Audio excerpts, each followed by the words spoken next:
ఆవిర్భావ దినోత్సవం సందర్భంగా ఈ రోజున 53వ డివిజన్ స్థానికంగా ఇక్కడ మరి పొట్నూరు శ్రీనివాసరావు గారు, రేకపల్లి శ్రీనివాసరావు గారు, మోహన్ రావు గారు మరియు కమిటీ సభ్యులందరూ కూడా ఉన్నారు. వారి ఆధ్వర్యంలో జెండా ఈ రోజున ఇక్కడ ఎగరేయడం జరిగింది.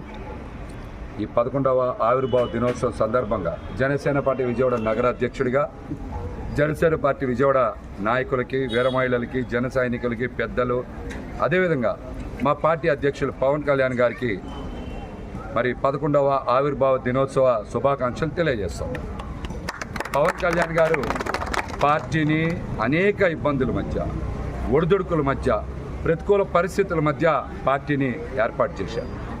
మరి పార్టీ ఏర్పాటు చేసిన తర్వాత 5 సంవత్సరాల పాటు పోటీ చేయకపోయినా ఈ రాష్ట్రం బాగుండాలి, ప్రజలు బాగుండాలి అనే ఒక గొప్ప ఉద్దేశంతో ఒక్క పదవి కూడా ఆశించకుండా ఆయన ఆ రోజున తెలుగుదేశం, భారతీయ జనతా పార్టీలకు సంపూర్ణ మద్దతు ఇచ్చారు.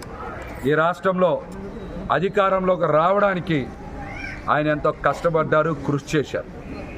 2019కి ముందు నుంచి మీరు చూస్తే, ఒక ఏడాదిన్నర ముందు నుంచి చూస్తే ఈ రోజు వరకు కూడా జనసేన పార్టీ క్షేత్రస్థాయిలో నిలబడడానికి, పునాదులు వేసుకోవడానికి పవన్ కళ్యాణ్ గారు ఎంతో కష్టపడ్డారు.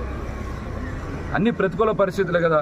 చాలామంది ఈ రోజున పార్టీ గురించి మాట్లాడుతున్నారంటే పార్టీ వేదిక ఉండబట్టే మాట్లాడుతున్నారు, జనసేన పార్టీ ఉండబట్టే మాట్లాడుతున్నారు, పవన్ కళ్యాణ్ గారు ఈ పార్టీ పెట్టబట్టే మాట్లాడుతూ ఉన్నారు. లేకపోతే మీరందరూ ఎక్కడ ఉండేవాళ్ళు కూడా ఒకసారి ఆలోచన చేయాలి. మరి పార్టీ 2019లో పోటీ చేసింది, ప్రతికూల ఫలితాలు వచ్చినాయి. ఆయన ఎక్కడ పవన్ కళ్యాణ్ గారు కుంగల తగ్గల, మరింత ధైర్యంగా పనిచేశారు. అందరికీ అందుబాటులో ఉన్నారు, ప్రజలకు అందుబాటులో ఉన్నారు.